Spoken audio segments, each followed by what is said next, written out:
Hvis jeg var journalist fra et af de store morgenblade, så ville jeg være meget, meget interesseret i en af de helt store og centrale elementer, som der er på vores arrangement. Det er vores åbning af selve konferencen og messen, som foregår kl. 11 torsdag formiddag. Der har vi et meget stort, han har sagt, et meget vigtigt panel af en række VIP's, som er Connie Hedegaard, vores kommissær.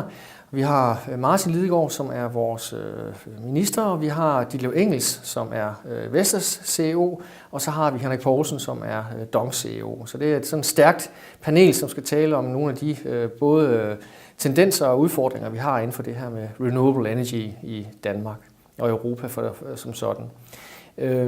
Til at stemme, han har sagt, til at hoste den her seance, der har vi Steffen Kretz, som er en af, de helt store anchormen her i det danske mediebillede, så vi er meget også glade for og stolte for, eller ved at han deltager på det her arrangement. Så det bliver et stærkt setup til den her åbning. Umiddelbart efter, et par timer senere, der har vi det første Energy Summit, hvor der også er en lang række prominente herrer og damer, som kommer til at diskutere nogle af de udfordringer og tendenser, de ser på det danske og europæiske renewable energy marked.